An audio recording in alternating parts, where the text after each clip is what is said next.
Bonjour à tous, Franck Muller de Lyon, irréductible gaulois. J'ai une sensation très mitigée ce matin, ce dimanche matin 17 mars. Une espèce de gueule de bois médiatique. Effectivement, j'ai mal à ma France. Hier, nous avons été abreuvés d'images de violence concernant la manifestation sur les Champs-Élysées. Effectivement, en grande partie, cette violence était due aux 1500 Black Blocs qui sont venus se défouler de toute l'Europe pour brûler et casser Paris. Effectivement, les Gilets jaunes se sont associés à cette violence, il ne faut pas le nier. Mais si on regarde bien, cela représente peut-être 5% de la totalité des Gilets jaunes. Et bien entendu, cela a représenté 95% des diffusions sur nos chaînes d'infos. Et les 95% de Gilets jaunes pacifiques, comme Place de l'Opéra, cela s'est soldé par 5% de diffusion télévisée. Effectivement, les médias 24/24, nos chaînes d'infos, BFM, CNews, etc., s'en sont donnés à cœur joie avec tous ces magasins pillés et dévalisés. Il est certain qu'on ne fait pas d'audience, on ne fait pas de buzz avec des gens pacifiques qui défendent les acquis sociaux et leur droit de vivre à peu près décemment. Paris en feu, mais Macron au ski. Alors qu'il était prévu un samedi relativement chaud et important, c'était l'ultimatum à Macron, notre président avait besoin de se ressourcer. Il est donc allé faire du ski et rejoindre Brigitte à la montagne. Enfin bon, on lui a dit que c'était pas bien, que médiatiquement, au niveau de la communication vis-à-vis du peuple, ça passait mal, et donc il est rentré précipitamment sur Paris. Mais il faut savoir quand même que sur Paris, je lis ce que nous dit l'UNSA Police, 12 compagnies de CRS ont été cantonnées pour sanctuariser l'Élysée, et on a donc laissé faire les débordements. Je rajoute, pour discréditer encore plus le mouvement des Gilets jaunes, dont les Français commencent un peu à en avoir ras-le-bol. Après Macron, il semblerait qu'il faille s'occuper de Castaner. Monsieur Castaner, ce sinistre personnage, s'est donné en spectacle. Alcoolisé à la vodka, lors d'une soirée soi-disant privée avec 20-25 personnes en train de le filmer avec les smartphones, en train donc effectivement de boire de la vodka et de bécoter et de se coller auprès d'une personne de sexe féminin. Alors, je ne sais pas ce qu'arrosait ce monsieur, je pense qu'il arrosait peut-être le 20e œil crevé ou la 10e main arrachée d'un gilet jaune. Alors, c'est paradoxal, mais le lendemain, c'est grave même. Alors, je ne sais pas s'il était encore sous les effluves de l'alcool ou c'est qu'il ne s'est vraiment pas compté. Il nous a indiqué qu'il était quand même ministre de l'Intérieur 7 jours sur 4. Oh oui, d'accord. Donc il doit avoir, je pense, peut-être des lacunes en maths. Et c'est pour cela que les chiffres des manifestations de Gilets jaunes sont toujours minorés. Mais surprenant quand même, Castaner. Mais bon, vu la jeunesse de monsieur, on sait que c'est certainement un bringueur. Bien, je clôt sur ce sinistre personnage. Mais bon, je constate quand même 4 mois de casse, d'incendie, de la part du gouvernement, 4 mois d'incompétence, 4 mois de manipulation, pour faire un maximum pour laisser pourrir la situation et discréditer le mouvement des Gilets jaunes. On continue à nous prendre pour des imbéciles. Macron a vraiment perdu toute crédibilité. Je reviens sur un grand débat le 7 mars. Emmanuel Macron a refusé l'expression « violence policière » et « répression ». Il a prétendu que nous serions dans un état de droit. Non, pas le moins du monde. Il s'agit pourtant bien de violence policière et de répression, même s'il ne veut pas l'admettre. On ne peut pas ignorer les gilets jaunes éborgnés, les mâchoires brisées et les mains arrachées. Qui autorise les forces de l'ordre à tirer dans la tête des gilets jaunes? Un accident, certes, peut toujours arriver. mais pas des dizaines. Qui a fait placer en garde à vue des gens pacifiques? Qui a décidé de faire ficher des centaines de gilets jaunes? Et on vient nous parler d'état de droit? Posons-nous les bonnes questions. Pourquoi les Antifa et les Black Blocs ne sont-ils pas arrêtés? Pourquoi les racailles de tous bords peuvent-elles œuvrer sans être réprimées? Pourquoi laisser autant de voitures brûler, et aussi fréquemment? Le fameux camion équipé de canons à eau, oui, tout à fait. Est-il réservé qu'aux gilets jaunes? Pourquoi on ne le voit pas en banlieue? Et les lanceurs de flashball, si prompts à tirer sur des gens pacifiques? Et ils ne sont pas utilisés contre la racaille dans les cités? Non. Pourquoi laisser mettre des cités en feu à chaque événement mortel ou à chaque jour de l'an? Notre liberté de circulation n'est pas respectée. Et nous serions dans un état de droit? Douce plaisanterie. Vous n'avez pas la moindre idée de ce que les pays étrangers pensent de Macron. Rendez-vous compte, pour la première fois dans la Ve République, en France, nous avons un président qui se fait réprimander par le Conseil de l'Europe. En interne, il se fait réprimander par le défenseur des droits.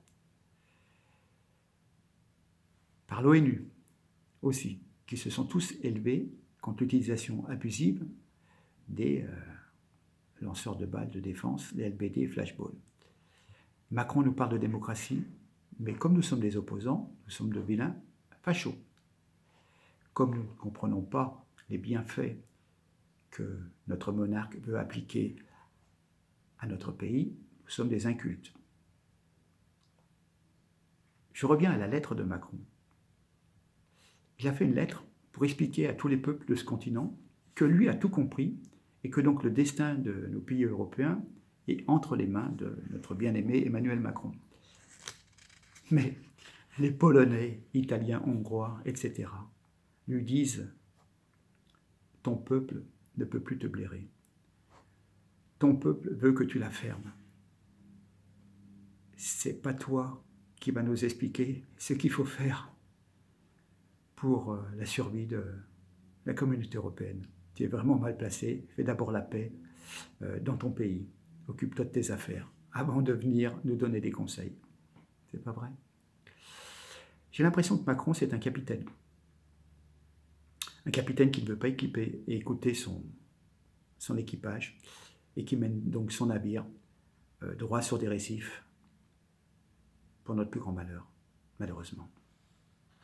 Tout à fait. Je reviens toujours sur Macron vu de l'étranger parce qu'on nous le cache. Le Financial Times, un prestigieux quotidien financier, ne mâche pas ses mots à propos d'Emmanuel Macron. C'est quand même le journal le plus lu au monde, le journal des affaires, et il nous explique qu'on est sur la voie du despotisme. Un pays critiqué par la présidente de la Commission de l'ONU pour les droits de l'homme pour usage excessif de la force contre les manifestants. Un gouvernement qui fait passer une série de lois pour réprimer les manifestations, pour dissoudre les réseaux d'opposants, pour promouvoir une vérité officielle, pour supprimer des contenus sur les réseaux sociaux, et avec maintenant une possibilité de nommer des fonctionnaires pour superviser les médias et contrôler l'information. Vous voyez où on en est?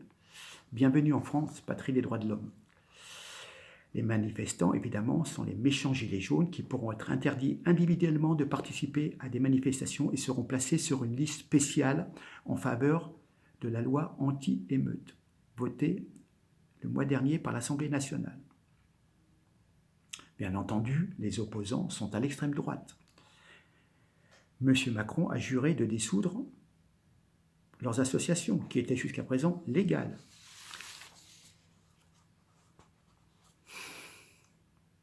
Il y a vraiment la promotion d'une vérité officielle au détriment de la vraie vérité. Non, l'état de droit ne fonctionne pas de cette façon.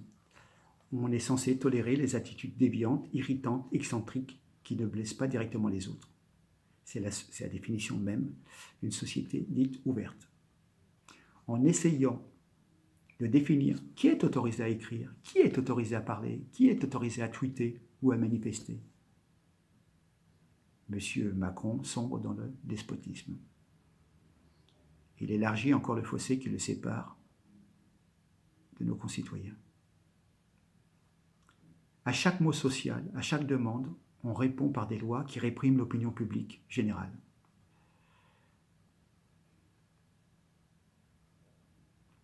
Macron devient vraiment menaçant avec ses normes morales conventionnelles. Macron est sur une pente glissante.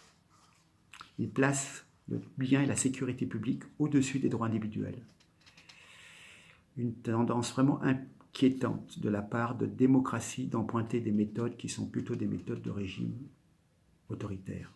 Nous ne pouvons pas être complaisants avec ce type, cette façon d'agir. Maintenant, je vais vous lire un petit texte et vous allez vous dire, mais bon sang, c'est tout à fait ça. C'est un texte qui date du 25 septembre 1880. Et vous écoutez bien, vous allez être sidérés. À New York, donc lors d'un banquet, un célèbre journaliste, John Swinton, se fâche quand on propose de boire un toast à la liberté de la presse. Et il répond, il n'existe pas à ce jour en Amérique de presse libre et indépendante. Vous le savez aussi bien que moi, pas un seul parmi vous n'ose écrire ses opinions honnêtes, et vous savez très bien que si vous le faites, elles ne seront pas publiées. On me paye un salaire pour que je ne publie pas mes opinions, et nous savons tous que si nous nous aventurions à le faire, nous nous retrouverions à la rue illico. Écoutez, le travail du journaliste est la destruction de la vérité, le mensonge patent, la perversion des faits et la manipulation de l'opinion au service des puissances de l'argent. Nous sommes les outils obéissants des puissants et des riches qui tirent les ficelles dans les coulisses. Nos talents, nos facultés et nos vies appartiennent à ces hommes. Nous sommes des prostituées intellectuelles. Tout cela, vous le savez aussi bien que moi. 1880. Et nous, en France, pays des droits de l'homme, nous serions en droit de penser que plus d'un siècle plus tard, il en serait autrement. Eh bien non. Une dizaine de milliardaires contrôlent 95% de la production journalistique en France. Une grande famille, simple à réunir et à faire passer les instructions.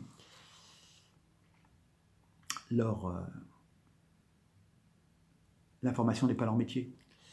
Ce qui les intéresse, c'est de vendre des armes, de faire du BTP, la téléphonie mobile, de la banque, d'installer de nouvelles formes d'esclavage post-moderne en Afrique.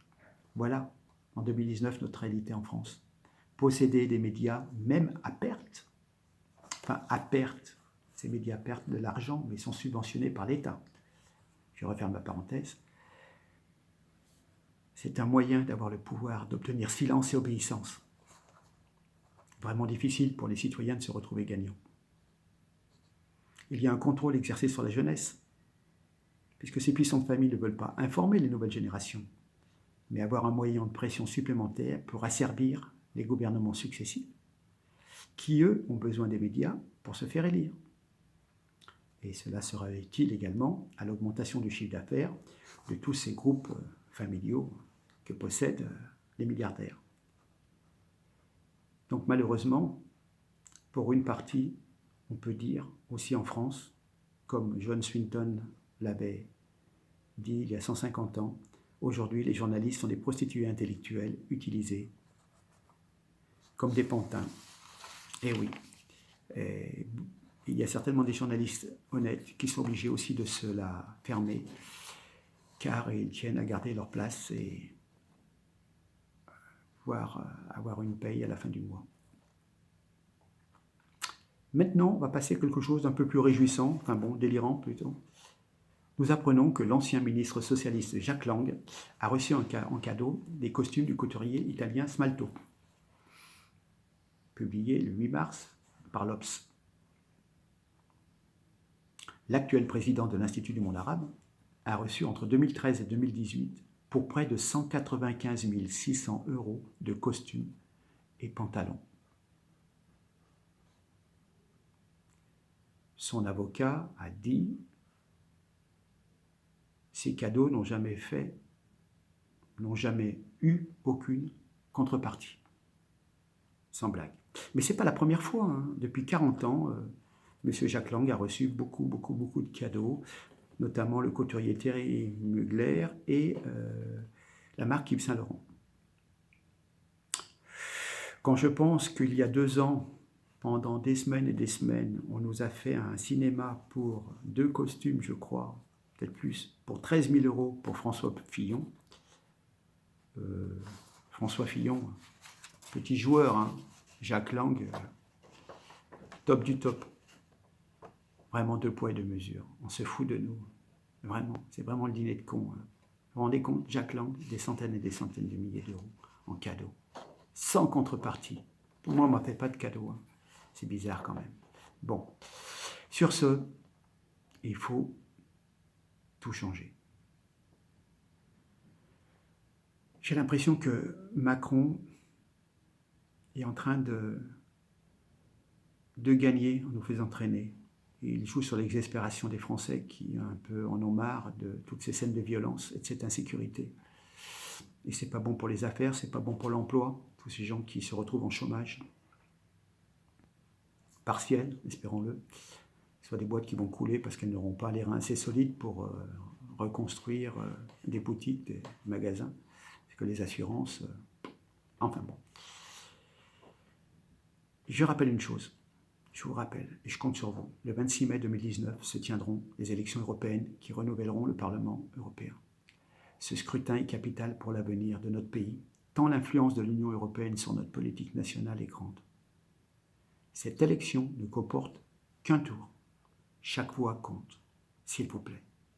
Pour pouvoir voter, faire entendre votre voix, l'inscription sur les listes électorales est obligatoire. Elle doit être effective avant le 31 mars 2019, avec 3 conditions. Avoir au moins 18 ans, la veille du premier tour, être français et jouir de ses droits civils et politiques. Inscrivez-vous avec une pièce d'identité, passeport ou carte d'identité et un justificatif de domicile. Mobilisez-vous, s'il vous plaît. Car malgré les manifestations, Macron s'accroche au pouvoir. Il a été mis en place pour exécuter ses basses manœuvres, réduire les droits sociaux, réduire la retraite. J'en reparlerai prochainement, mais c'est très peu réjouissant.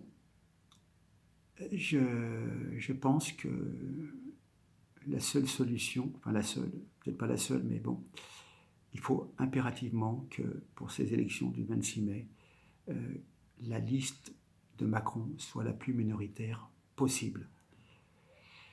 Ça lui rabattra un peu son caquet. Il faut qu'il soit désavoué publiquement par les urnes. Il faut que la majorité des Français disent leur opposition au programme mis en place par Macron. Voilà, je compte sur vous. N'hésitez pas à vous abonner. Je m'excuse, ce matin, c'est un peu triste et gris, terne. C'est un sentiment, je vous dis,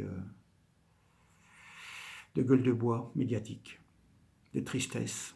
Rien n'avance, tout est fait pour pourrir la situation. Je m'excuse d'être un peu triste et désabusé. Bon, quoi qu'il en soit, n'hésitez pas donc à liker, partager, vous abonner, faites connaître mes vidéos, s'il vous plaît. Et je le fais avec beaucoup de cœur. Voilà, je vous dis à très bientôt. En tous les cas, merci d'avoir pris la peine de m'écouter. Et puis, à très bientôt. Merci, au revoir, passez un bon dimanche.